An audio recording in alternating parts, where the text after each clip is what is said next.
Hey everybody, it's bonus WRCR, the morning show with Jeff and Will time here on AM 1700 WRCR. Flawless. Blew that right out of the gate. Absolutely. You can tell it's bonus time because I don't know what I'm saying. We're not prepared. We don't usually do the show this late, but that's okay. But we only do that for special people. And those people are the ones who are involved with the Boulders and doing a meet and greet on June 23rd here in Pomona. It is Steve Schirripa. You might know him from Blue Bloods and The Sopranos, and of course, Will, my partner here, Will knows him from Star Trek. A brief appearance, yes. Good morning, Steve. How are you? Good. How are you guys doing? How's everything? Oh, we're doing great. Thanks for joining us. We appreciate your time. Oh, thank you. Star Trek, boy, that's a long time ago. Why, I did a two-parter. I played a freedom fighter, almost got into a fight with an alien.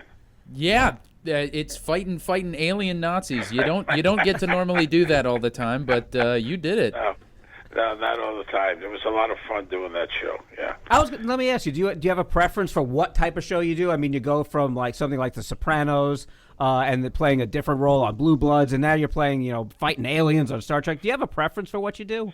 Well, I prefer the 1 hour drama, as opposed to a sitcom. And I've done a lot of sitcoms. It's a whole different rhythm, a whole different thing, and I like the 1 hour dramas better. I enjoyed, of course, Sopranos. They'll be playing that 100 years from now, but I would rather play a cop than a mobster, I think, I think there's, at least when when we used to do the Sopranos, you get advice, unsolicited advice from mobsters when you walk the streets of New York or you're in a restaurant. That's comforting to know, right?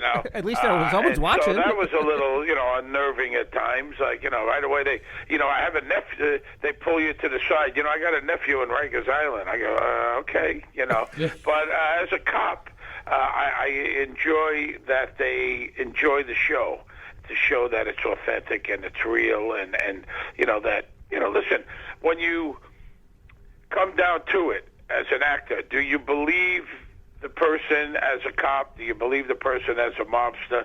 Believe the person as a 1940s freedom fighter? I mean, that's what it comes down to. Do you believe me or not? I play a doctor. Do you believe that I could be a doctor or not? So it's kind of, you could simplify things, you know what I mean? So I like the 1 hour drama for myself. Absolutely.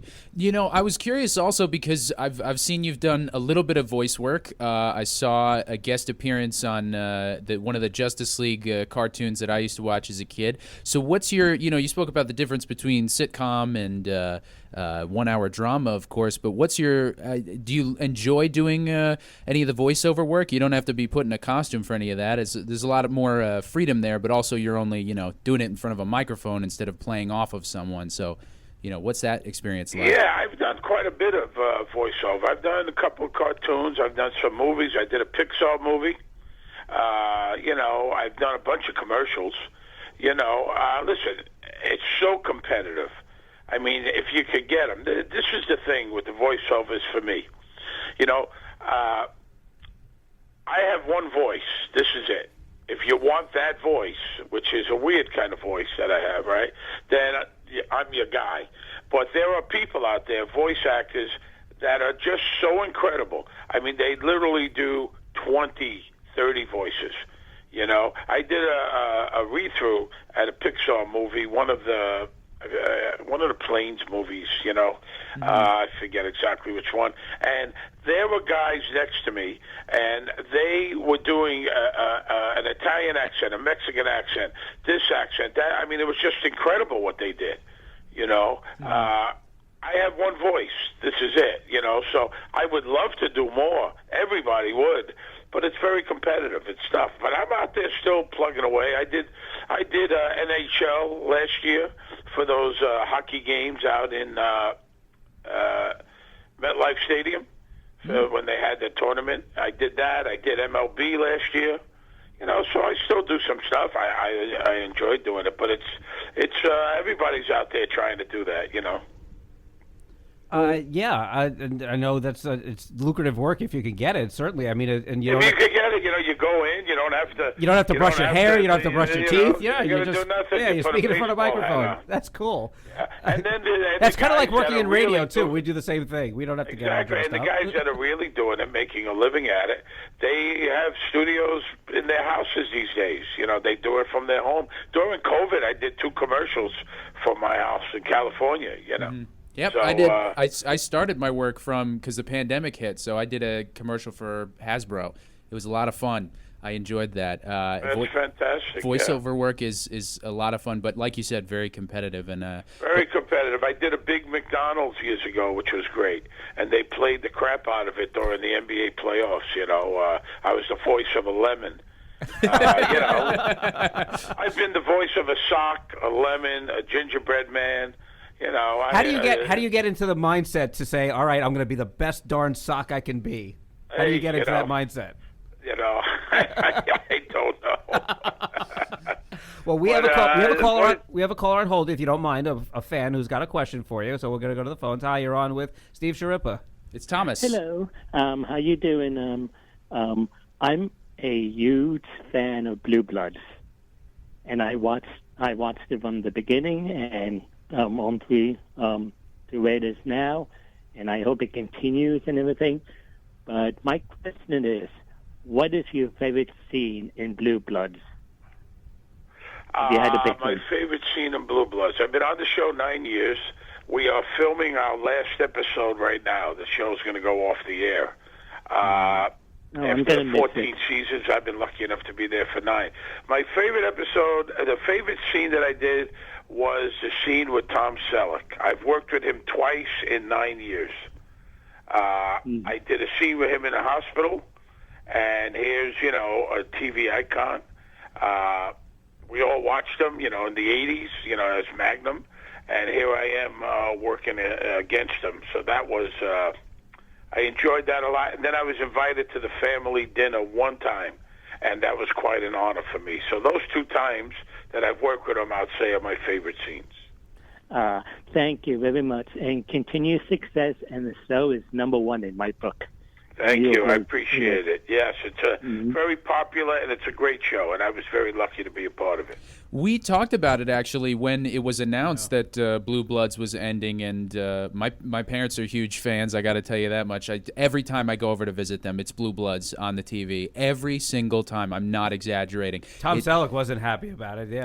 Tom Selleck's obviously been a big vocal opponent of the unfortunate ceasing of the show. But what's that like, actually, you've been with the show for so long, and to finally see its end? I mean, it's sad in a way, but also you do get to celebrate its life. I mean, what's that experience like, knowing that this is the last one?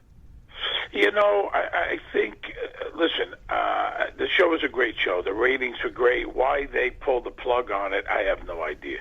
I know Tom and a lot of the actors still wanted to go on. It's, a little bit bittersweet, but, as an actor, this is the 3rd long-running series I was on. I was lucky enough. Besides The Sopranos, I did another one called Secret Life of the American Teenager with Molly Ringwald for 5 years, and now this for 9 years. I'm okay with moving on, see what else is out there, and if there's nothing else out there, that's okay too. It's kind of, listen, I personally am a journeyman actor, how long are you going to do the role, I mean, it's time to maybe move on, explore some other stuff, do some other things. And that's how I feel about it. You could only celebrate being on a show for 9 years, 10 years, 14 years. I mean, that's the only way to look at it. It's like if someone lives to be 100, you can only celebrate that, right? Well, it's like, what a wonderful life. This was just a wonderful opportunity for me, and it was great, and the cast is great, and the writers and producers, and it's sad coming to an end, but we'll move on. You think there's anything in the works, possibly, that Detective Anthony Abetamarco, if I'm saying that last name correctly, maybe a spinoff, maybe at some point down the road? I don't think so. I don't think for me. Anthony's getting up there. I personally don't think, but I think there's room for a spinoff. There's so many fans. Friday night, 10 o'clock. it always wins the biggest viewership of the night. I mean, there are fans everywhere. The show is so popular. I think there's room for it. I don't know with who. Donnie Wahlberg maybe, or maybe some of the other characters. I don't know. They come up with some. I mean, it's so popular. How do you let that go? The franchise go? I don't know. I don't even know why. And that's why Tom was kind of like, well, what's going on here? And it's kind of surprising. So turning our attention to the New York Boulders, you got an event coming up, meet and greet on Sunday, June 23rd, right here at Boulders Stadium, Clover Field, over there in Pomona. Do you have, I know this is a very big topic amongst not only sports fans, but film fans. What's the best baseball movie out there? What's your opinion on that? Okay, so we got a few. Bang the Drum Slowly is an incredible movie. Have you seen that? I haven't, and that wasn't in my top 5 list. Are you kidding me? No, I'm not. Bang the Drum Slowly is a wonderful, wonderful movie. It's a sad movie, but a wonderful movie. One of De Niro's first roles. Not that I'm a De Niro fan, but that's not here nor there. Bang the Drum Slowly. Vincent Gardenia plays the manager. It's a great movie. Okay. So you got to get that. Field of Dreams is a great one. That was on my list. Pride of the Yankees is a great one. Oh, that should have been on my list. All right. Even though it's older, that's a great movie. What other great baseball movies we got? There's Sandlot. What do you got? I would have thought that maybe The Natural is up there. Oh, great one. I love that. Every time The Natural's on, I watch it. that's the Goodfellas for me. Whenever Goodfellas on, I watch that. It's great. A League of Their Own is up there. Yeah. We just watched that not long ago. The TV show I didn't like at all. Yeah, no, I wouldn't waste. They did a series on it. I didn't care for that. Yeah, no, I didn't even bother with that either. But then the other movie that came to mind, and this is it's still a baseball movie, but it's also a comedy. You got Major League. Yeah. Charlie Sheen. The first one. Yeah, the first one, right. Just the first one. First one only. The other ones were no good. They were just, the second and third one were just money grabs for everybody, And that's, Hollywood does that. Well, listen, that's okay. Hey, you want to buy that house on the beach. People go, why is this guy in such a bad movie? Because they paid him a lot of money. Yeah. And lots of people like bad movies too, and that's okay.